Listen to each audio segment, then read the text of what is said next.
everyone. Welcome to the Viking Update Show. We are coming to you from the Aquarius home studios, presented to you by Giggly and Onyx Fish. I am John Krawczynski. I am normally the sidecar. I'm normally recording cast for this show. Jim Suhan is on vacation. And so we are pleased to have a crossover episode here at Talk North with Alec Lewis, the great Alec Lewis, and his Vikings show that Jim and we've only been doing this for like 15 years. And then here comes Alec to come in and hone in on our corner. But Alec, man, how's it going? How's your summer going so far? And welcome to the show. Yeah, thanks for having me. It's always good to hop on when Jim is in Hawaii or Japan or something like that. Great to be here. Appreciate you having me. It's the quietest time of the year. There are very few quiet times in this calendar, as you know, having been around this league as long as and really every league as long as you have. But it's it's crazy. Season ends, and then it's how much money are they going to spend and what are they going to spend it on, and then obviously the draft comes, and there's the lead up to that, and then the post evaluations from that, and then minicamp, which provided us really the first look at JJ McCarthy on the field in a competitive-ish environment since we saw him last fall before the torn meniscus. So it now is the recovery, get ready for training camp, get the body right before we're out in the heat or the rain every day. But no, it's good. It's fun times, and I can't wait for the season that is going to be as fascinating as any of them. How has the initial foray into Talk North podcasting fandom and fame gone for you? Yeah, the fame has really been the part that I've had to, navigate. I'm out at X Place, and are you the guy from the Talk North Network? And it's navigating that. Right. And I know you've done that. You and Jim have, become comfortable in that position, kind of, with that level of audience. But no, it's been great. The people have been awesome to work with behind the scenes. Tony Landry seems to be every time I need a podcast posted, this guy's ready and rocking and able to do it. So no, it's been fun. The podcast has been a great rep environment for me, and I don't know. I don't read the comments because I still get wrecked, but it happens. That's great, man. We're happy to have you aboard. It's a great addition to the whole network. We are going to talk on this show just a little bit about, we're setting up training camp that's going to be coming up right at the end of the month. We'll get into some of the big topics du jour that I think Vikings fans are thinking about, because even as we get to this point of the off season where we're still several weeks away from training camp, I do think we are now in the mode of, there is a bit of itchiness from fans. Like they haven't had football for a very long time. Everyone's addicted to it. And so I think once you get to the 4th of July weekend, it's almost like, okay, Vikings are right around the corner. Twins aren't doing much. Wolves just had their draft and free agency, but they're out Wilder doing whatever they do over, in St. Paul. And so, we're getting to that point. But before we get started, we'll just remind you that we are coming to you from the Aquarius home studios. That first sip of coffee on a summer morning. Sunshine. Caffeine. What's better? How about water so good it makes your coffee jealous? Water from Aquarius, your authorized independent Connecticut dealer. Enjoy sparkling dishes, cloud-soft laundry, and worry-free water from every faucet. Likely for less than your daily iced coffee. Enjoy up to 25% off a new Connecticut system and schedule your free water analysis at AquariusHomeservices.com. Aquarius, earning the right to be recommended. Hey, it's Mark Rosen with a reminder to tune into my podcast, Rosen Sports Monday, every week here on Talk North Sports. We cover the gamut from the broadcasting industry to the sports personalities in town. So don't miss it. Rosen Sports Monday here on Talk North Sports. And the Viking Update Show is presented by Giggly and Onyx Fish. All right, Alec, we're recording this here on Wednesday, going into July 4th weekend. You had I think a cool piece this morning in The Athletic about, just kind of quick hits on all 45 guys on the offensive side of the ball. And it really did just give you a couple of things to think about going into camp. And a few things jumped out at you. So I'll just start with, the Jordan Addison piece, and you mentioned kind of waiting to see what's going to happen with him from a disciplinary perspective. It feels like we should have known by now. I don't know why it has taken as long as we have, but where do things stand with Jordan Addison? And what do you expect to happen at the start of the year from a disciplinary standpoint? Yeah, I mean, this legal process it's gone on it's been a long time. And I know, the arrest happened last summer. If I'm not mistaken, there's going to be kind of some finality or close to it around the middle of the month of this month. And so I think once that plays out, then, it defers to the NFL and you'll likely get, the standard type of, discipline for this type of situations, probably around 3 games. And it's felt to me, really the whole time that was probably going to be around what ultimately happens, that Jordan Addison misses probably close to 3 games to start this season. And I don't think this team's going to be at all blindsided by that. I think they've prepared, planned, kind of gone into it in the worst case scenario. How are we going to navigate this? And the answers to that will be obviously Justin Jefferson, Jalen Naylor's role, which he filled last year early in the season when Jordan Addison hurt his ankle in that first game against the New York Giants in New York. Jalen had to kind of step up, and then TJ Hockenson wasn't available at that time. And I expect him coming off, he only played half the season, coming back from the torn ACL. It wasn't phenomenal throughout the back half of the year. He made a couple really nice catches in the Chicago game in Chicago, but I expected him to be very motivated coming into this year. And so those 3, my expectation is that they will have to shoulder the burden of the workload the first 3 games. And the Vikings will, in their minds, hopefully get him back for that Europe trip and be raring to rock. But I think, if I've had a couple people ask about it, just think the team's been very mindful and proactive the whole time of, okay, this is going to be our plan in the event this happens, and we're not going to get blindsided by this at all.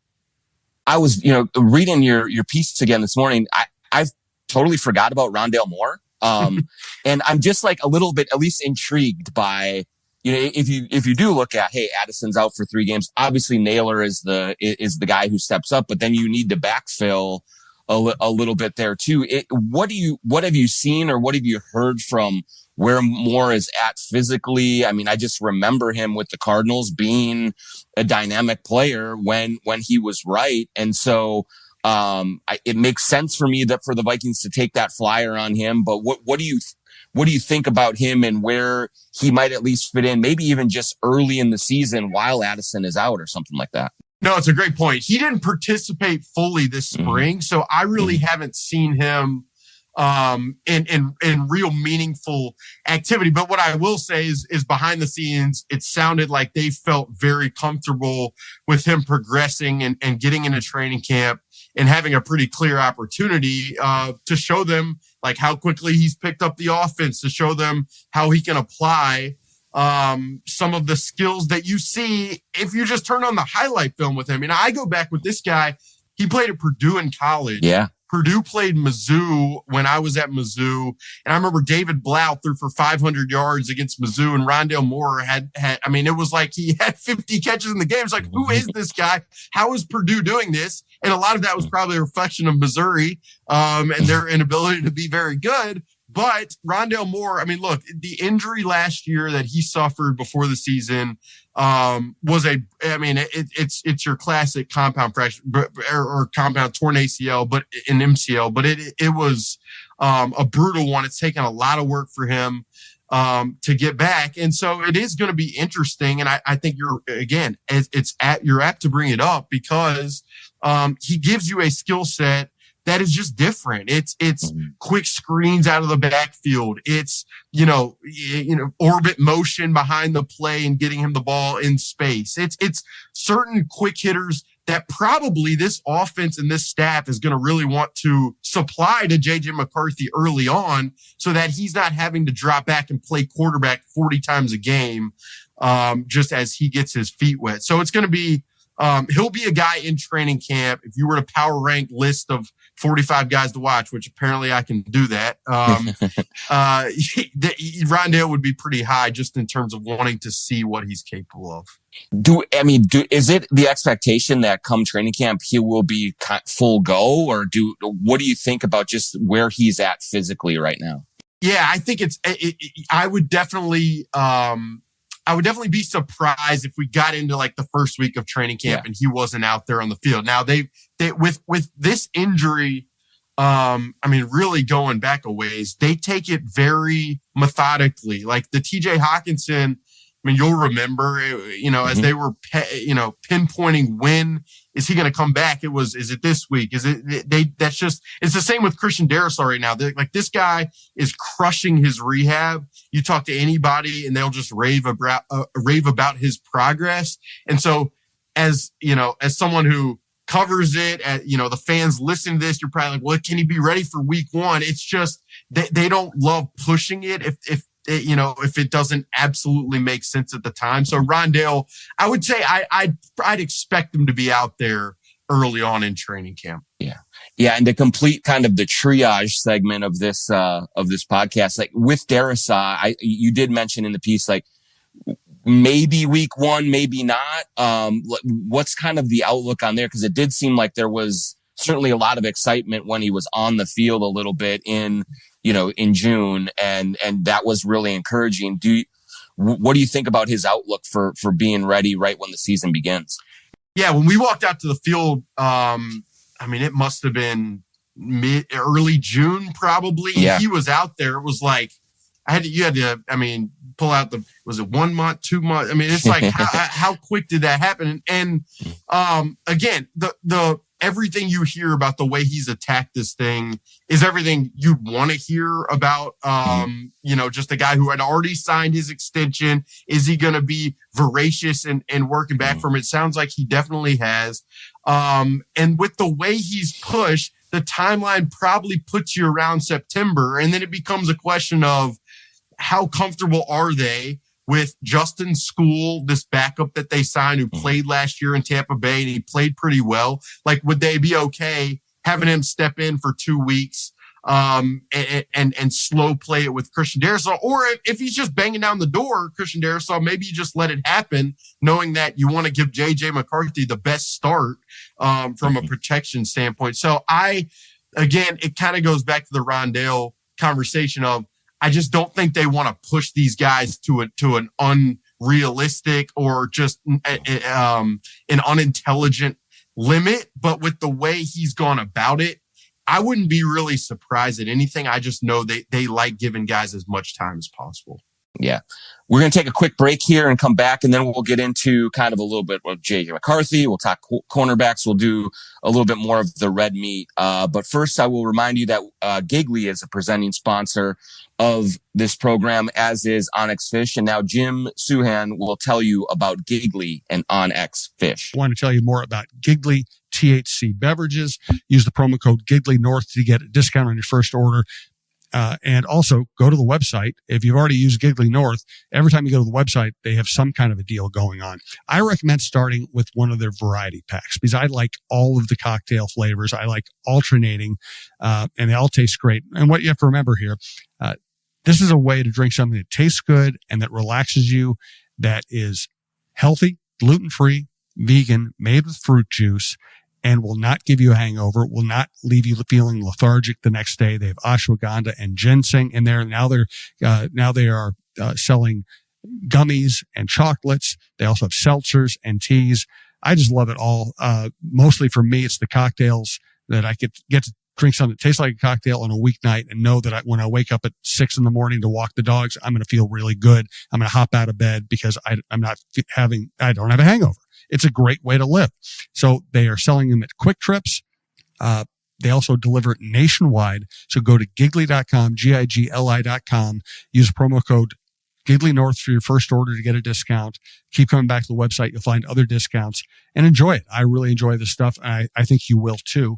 That's what we kind of do here. We try to tell people about companies, Minnesota companies that do good work, that you should know about. Also want to tell you about Onyx Fish. The weather is warming up, and that means it's time to put your augers away and it's time to grab the boat. Let Onyx Fish help you find the next best bite. The Fish app offers the most comprehensive fishing tool for increasing your success. Use the Fish app to find new places to fish and sort lakes by species, abundance, trophy, and keeper potential. Onyx Fish also shows you hot spots, lake by lake regulations, and private and public land ownership information. Download Onyx Fish on the app store or go to onyxmaps.com/fish to get more information about the app that is changing the game on ice. All right, we're back with the Viking Update Show. John Krawczynski and Alec Lewis kind of chopping it up. Several weeks away from camp. It will be here sooner than we all expect. But one thing that I'm super interested in, Alec, when it comes to JJ McCarthy, when it comes to this quarterback, how they approach it is, obviously as a young player, you're going to want to just not put a lot on his shoulders. You're going to want him to take the easy throws, make the simple plays, and just get his feet underneath him. But for me, I've watched JJ McCarthy, watched him at Michigan. Then you even you're around him, you're talking to people around him, kind of before he was injured. He feels to me like a guy who wants to cut it loose, who wants to get out there and let it fly a little bit. And so how do you see sort of that balance going in terms of, obviously you don't want him to be reckless. You don't want to put too much on him, but there is an essence about McCarthy, to me at least, that says, man, I'm going to get out here and I'm going to make plays. I'm not going to just be the guy who matriculates down the field, hand off, dump off, do that. I want to go down the field. I want to squeeze throws into tight windows. What do you see about that dynamic and just how the Vikings, you think, will handle putting him out there, you are our guy, and we don't want you to be tentative either in terms of how he approaches. Yeah, I mean, you're right in terms of your intuition that he is that type of way. Like you think about him at Michigan and the narrative, and some of it is accurate. It's like, oh, he just hands it off and makes the easy. You go back even, deeper into his background.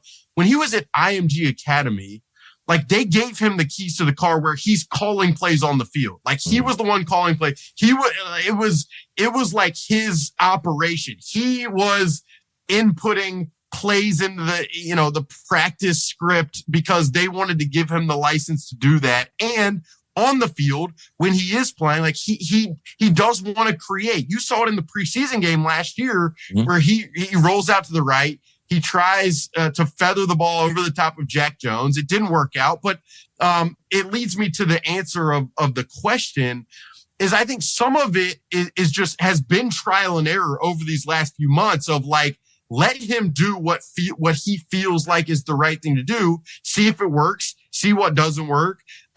Be very willing to play naturally over these last few months, and then that way, come the season, you just have a better feel for the levers that you can pull and the levers that you can't pull. And I think the other aspect of the answer is it's going to be all about trust between Kevin O'Connell and the Vikings offensive staff and JJ McCarthy, in the sense that, how much does JJ trust Kevin to put him in the positions to be able to balance the rhythm and the timing, but also the freedom? And then how much does Kevin trust JJ to, we'll see, we'll be up in the press box week 2, Sunday night against the Falcons. And probably the first play of the game, they're going to run that bootleg keeper where he comes around and it's 3 guys coming to that side of the field. And JJ, it's incumbent upon you to make the right read and make the right throw. So,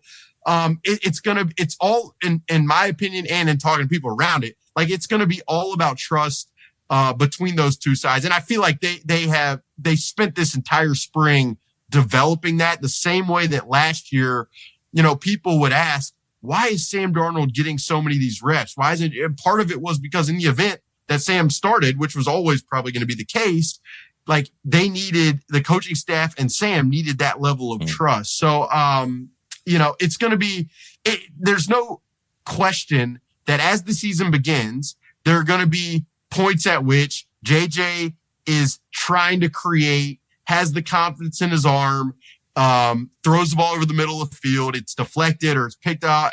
And those are just going to have to be learning experiences that as a fan base, people get hot over, but that's just part of it. The kid is 22 years old playing at a speed now where he has to process quicker than he's ever going to have had to in his entire past. And I mean, this is not breaking new ground, but this is the unique part of this marriage right now, is that so often in the league, you're a top 10 draft pick, you're going to a team that isn't very good, that you have time to learn on the job and make mistakes. And if you lose games, you lose games, but you play for the long term and say, whatever lumps we take right now as a group, as a team, are all going to be worth it in 2, 3, 4 years when he's got command, when he's figured it all out, and when this team is ready to win. But the Vikings are ready to win right now. And that's just going to be the real push and pull of this. It's a little similar to the Timberwolves. Like, Rob Dillingham is going to have to play a lot at point guard, and he's going to have to make mistakes, and they are playing on a team that is going to be competing for the playoffs. And can you afford to lose games early on while he's making his mistakes, hopefully for the long term, then he's ready by the playoffs and all of that stuff. And so for a coaching staff, Chris Finch struggled with it last year, didn't play Dillingham a lot because he's like, I just cannot afford to put the fate of this team in the hands of a 20-year-old kid. And I think O'Connell is certainly more comfortable because they're starting him and they're with McCarthy and they're letting him do it. But there is going to probably be some times, especially early in the season, where he does throw a pick that was completely unnecessary, and maybe it even costs them a game. And how they handle those bumps early is just going to be so fascinating to watch for a team that is, I feel, from the rest of the roster, is Super Bowl capable. And so just what they do with that is going to be amazing to watch. Yeah, my mind goes two places with that. One, from Kevin O'Connell and the coaching staff's standpoint, in some ways, it is such a bet on their infrastructure, and not just like the personnel infrastructure, but the schematic, play calling, game preparation infrastructure. I mean, I've used this stat way too many times, but I mean, Kevin O'Connell's been here 3 years. They've thrown for 4,000 yards every single year and close to 30 touchdowns with Kirk Cousins. The year when it was Josh Dobbs, Nick Mullins, Jaron Hall, and then last year was Sam Darnold. So the way that they teach, the way that they organize the system, it feels like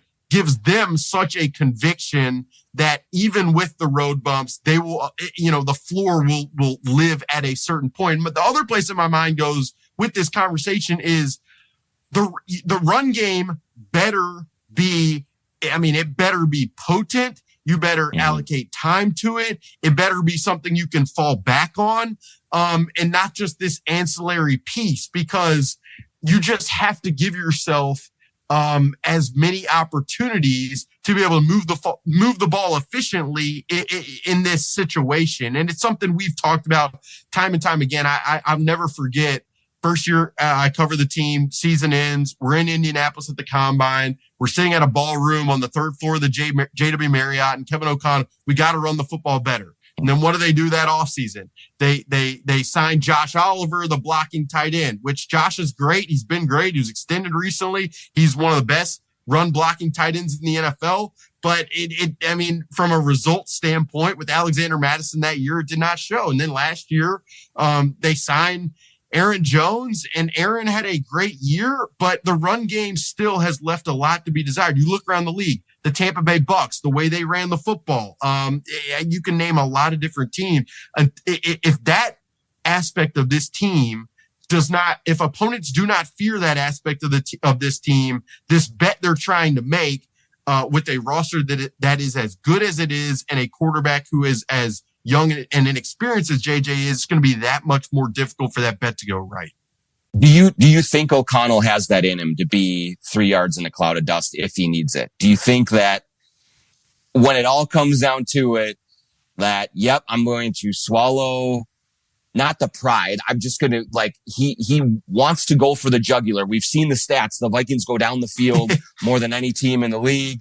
They want the deep shots. They do all those things. That's in his DNA. We've seen him there's been several times throughout the O'Connell run here where it's they're first and goal from the 9 and they do some weird ass trick play that is all right, are you trying to flex on me and show me how, creative you are? And I actually enjoy that part of him, but I just wonder if we get to a point where it's clear that McCarthy, at least early on, really needs to use the run game as a crutch and not as just an ancillary supporting thing. That I just wonder can O'Connell bring himself to do it that way? Here's the way, Adam, people have asked this a lot. And yes, at his core, obviously Kevin wants to air. He's a quarterback, who never got the real opportunity in the league and I mean, wants to air it out. There's no question, but just having spent time around him, knowing who he was around in Sean McVay, Sean McVay has been very adaptable, specifically in the run game. They were this wide zone, mid zone, hand the ball, have the running backs press the edge and cut back. And they've evolved, the Rams have, into this downhill smash mouth gap scheme duo run game. And so obviously Kevin O'Connell sees that. And the way I answer it is he is a sharp enough, aware enough, savvy enough guy to know that, and he said it plenty of times, to know that if you want to win in January, when the games matter, then they just have to, have more of it's not just a physical demeanor. It's not just a physical mindset. It is schematic, time spent and a schematic marriage of wanting to be that. And so I think he's aware enough, smart enough to where eventually they will get there, even if it's taken the time that it's taken to get there. But it is an integral beast. And I just want to see it. You just want to see it before. I can have hope, I can believe, but at some point, again, and you can, I mentioned Tampa Bay, but you look down there at their run game and some of the intricacies and just the consistency with which they were able to run the football in a lot of different ways. And that's a guy who comes from the McVay tree, who was in charge of that offense. And so, it's incumbent upon them to making it, as Kevin would say, make it come to life to where we all see it, on Sundays. But I do think they can get there just because I have faith in, just his awareness and smarts. We're going to take one more break here and before we finish up, and we are going to hear from Michael Russo on Clamshell Beach Resorts. Hey, have you been dreaming of a lake cabin lifestyle with boating, fishing, and family fun in northern Minnesota? Well, lately I've thought a lot about how cool it would be to have a getaway like so many Minnesotans. And if you're like me, you probably think that owning your own lakeside getaway is beyond your budget. Well, if you think lake cabin real estate prices keep going up, well, think again. This is Russo, and I'm here to tell you there is an affordable way to enjoy a cabin lifestyle and all that goes with it. And yes, I said affordable. I founded a Clamshell Beach Resort, which is located on the Whitefish chain of 14 lakes for you and your family to enjoy. Here's how. Clamshell has lake homes that offer deeded fractional ownership, and the keywords there are deeded and fractional. You own it. Imagine having 5 weeks a year to enjoy Clamshell with its beaches, pool, and lodge that's full of kids' activities. Is golf your game? There's a great golf course right across the road. Like winter sports? Well, you can go ice fishing, cross-country skiing, or snowmobiling right out the door at Clamshell. And there's no maintenance, no grass mowing, no snow removal. It's done all for you. And you can own a share of Clamshell Beach Resort at an affordable price. To learn more about ownership opportunities at Clamshell Beach Resort, go to cottagesonwhitefish.com or contact Pat Egan at 612-220-9819. That's cottagesonwhitefish.com or Pat Egan at 612-220-9819. And here's Jim one more time for Natrium and Twill. One thing I've noticed lately is when I do a live show for TalkNorth.com, when I go to a meeting, when I walk around town, when I'm on a date night with my wife, when I go out to a local restaurant, when I know I'm going to be seen in public. Now, everything I wear, I got at twillmn.com. That's Twill in the Dining Galleria. That's Scott Dayton's great shop, the most friendly, best shopping experience you're going to have in the Twin Cities, the best men's clothing store you're going to have in the Twin Cities. And, what I love, and I keep saying it because it's true, is that when I was a kid, I associated nice clothes, dress up clothes, with being uncomfortable, with having, the collar too tight around your neck, with the pants that really didn't fit you well, the shirt that didn't fit you well. Everything I wear from Twill, even when it's a suit, even when it's a sport coat, even when it is nice clothes that I want to keep nice, I feel like I could play golf in them. There's the new flexible fabrics are so comfortable and so breathable. You're just going to be comfortable. And I love the fact that I can now dress up, look decent, look as decent as I'm capable of looking, and be absolutely as comfortable as when I'm wearing a pair of jeans and a t-shirt. So, whether it's Dingman shoes, my Johnny O stuff, my Peter Millar stuff, the Brax pants, the Barricot t-shirts, the quarter zips from Johnny O and Peter Millar, the corduroys I wear in the winter. Everything I wear these days, if I want to look decent, is from Twill. You should try it out. Go to twillmn.com, sign up for their email alerts. They'll only send you something like once every couple months when they have a special event. But go into the shop. They're just really nice people. It's a really relaxed environment. Just look around. You'll find something you like. You'll find something you want to buy somebody else as a gift. And tell them Talk North and Jim Suhan and John Krawczynski sent you. Also want to tell you about Natrium. I use their balms for sore joints, sore muscles all the time. I use their oils for gut health. What I really use, and what I use most of all is their sleep aids. It's just really comforting when I know I need to sleep well, when I know I have a big day the next day, when I have had trouble sleeping, when I'm having trouble getting to bed at a reasonable time. You just take one of the sleep gummies and you just drift off into sleep. You sleep soundly. You wake up feeling great, ready for the next day. You can find something that fits you perfectly. I would go to the store in St. Louis Park, Natreum, natrium.com. Go to the store in St. Louis Park, talk to the sales professionals. They will be able to steer you toward the right delivery system, the right flavors, the right dosages, whether you want THC or CBD or a combination of the two. It just makes your life better. So go to natrium.com. Use the promo code TalkNorth15 to get 15% off your next order at natrium.com. TalkNorth15, 15% off your next order at natrium.com. All right, back here for the final segment of the Viking Update Show with John Krawczynski. I'm here with Alec Lewis of The Athletic and the Alec Lewis Show as well. When we get to camp, Alec, who needs a great one? Like, who are a couple of guys who maybe might, kind of their futures are a little in doubt, or they're kind of hanging on, to a spot, or trying to win maybe even a starting spot versus a backup? Like, when you're watching guys that get to, week 1, week 2 of the preseason, who really needs to shine to kind of solidify a spot here? Yeah, probably where my mind's going to go from the outset is the cornerback room, just because, I've written this and said it plenty of times, but they've said how confident they are in this room, and their actions to this point prove that, specifically with Isaiah Rodgers as probably that pair with Byron Murphy Jr. But really, where my mind goes is the Jeff Okudas, the Mekhi Blackmans, the Dwight McGlotherns. Like, those guys really going to have to produce to fend off potentially this team probably going out and trying to make some other addition at some point. So that's really where it starts. And then I probably flow to, just certain guys. Like, the defensive line room is a very interesting room right now.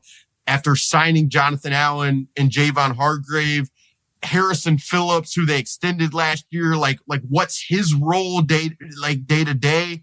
And then behind them, like the Levi Drake Rodriguez is, some players like that. Where do they fit in?